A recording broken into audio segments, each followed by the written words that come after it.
Grace be to you and peace from God, our Creator, Redeemer, and life-giving Spirit. Amen. Shout out. Do not hold back. Lift up your voice like a trumpet. I imagine there's going to be plenty of shouting going on in a few hours. And not only will voices be lifted up like a trumpet, but people will be jumping up and down, screaming, waving banners, and other kinds of signs, and just having a raucous old good time.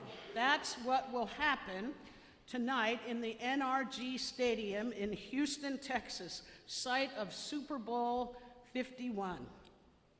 I'm sure, though, that there will be as much hooping and hollering going on in millions of people's homes tonight, perhaps some of you all. Any fans out there? One. Wow, that's pretty amazing. Well, the statistics about the most watched sporting event in the United States are pretty staggering, too.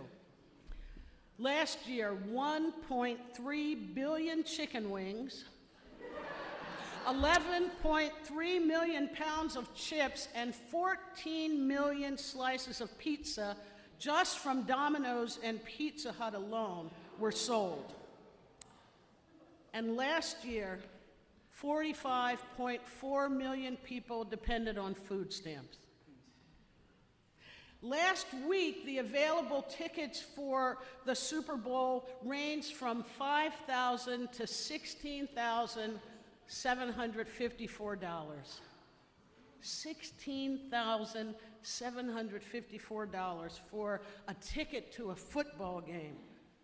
And you know what the median weekly earning of a worker in the United States is? $849. Shout aloud indeed. Only the people who should be shouting are the preachers and the prophets. That's what God said to Isaiah thousands of years ago after the people of Israel had returned from exile in Babylon.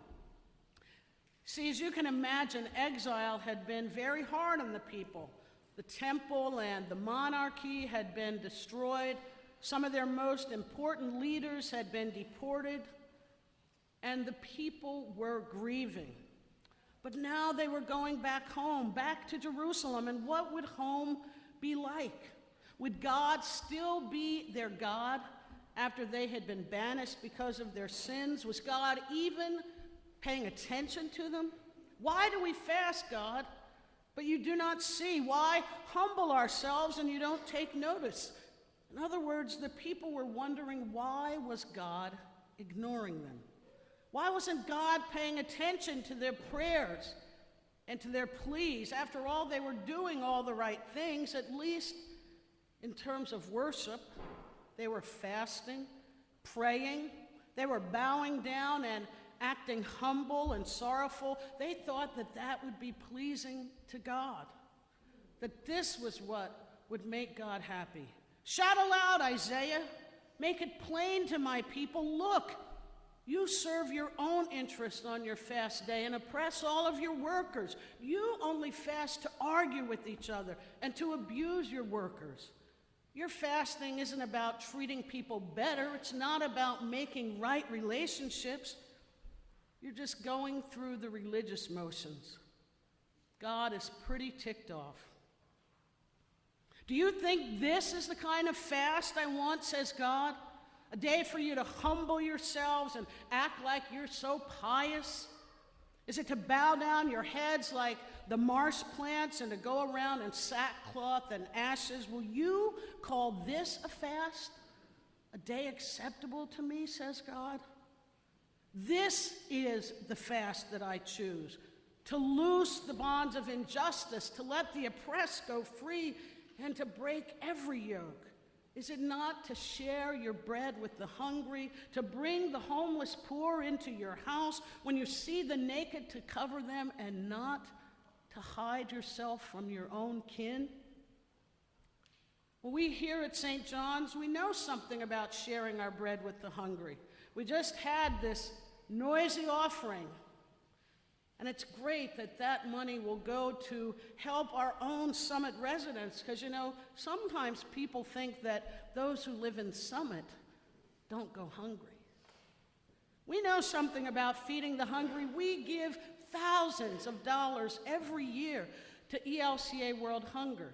In fact, we give so generously that we are in the top 100 congregations in the whole denomination because we give. That is amazing, and thank you for your generosity, and keep it up, brothers and sisters. Every week, we collect canned goods for Loaves and Fishes, which is a local food pantry. We know something about feeding the hungry. And just a little while ago, our Family Promise guest left. These are people who work. These are our brothers and sisters who are working poor, and yet they cannot put food on their tables and a place to live. And so, week after week, they live in different churches. We know something about bringing the homeless poor into our homes.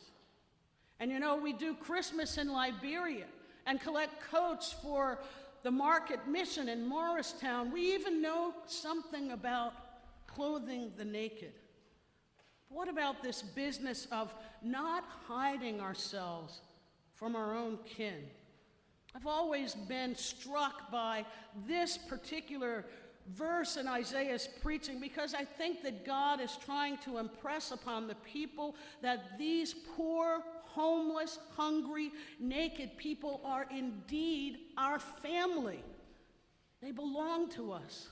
Sometimes we define family so narrowly. We think that family are our blood relatives, are the ones who look like us or think like us or act like us. But I think it's especially important during this contentious time in our country to understand that even if we differ politically and socially and religiously from one another, that we all belong to God. We are kin. And so we have to work extra hard at showing up for one another, hanging in there with one another, listening to one another, confronting one another in love. Speaking the truth in love is what St. Paul says, but also understanding that we are kin. But it's one thing to pretend like those from whom we differ the most are not our kin. But it's another thing to think about that connection that we have with the least of our brothers and sisters and to try and hide ourselves from them. Well, I had this impressed upon me very strongly many years ago. It was 1996, the infamous blizzard that dumped 3 feet of snow on us in 24 hours. Anybody remember that? Some of you weren't born yet, not to worry. Were you born? Okay. 3 feet of snow in a 24-hour period.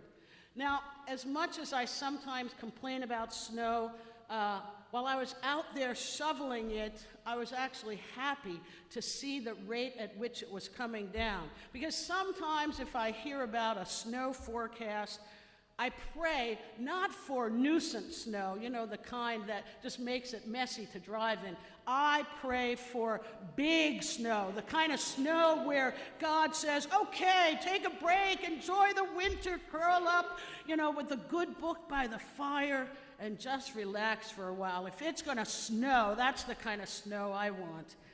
And that's the kind of snow we got. So my dog, Nikki, and I, we enjoyed sleeping in. It was wonderful. And then somebody started ringing the doorbell. And it rang, and it rang, and it rang. I was at another St. John's at that time. I was serving St. John's in Newark. And as the snow came down, the doorbell kept ringing, and I finally got out of bed and went to the door, and there was Wesley Arthur Graham, a homeless man. He had HIV. He was covered from head to toe with snow, shivering, wet, and cold.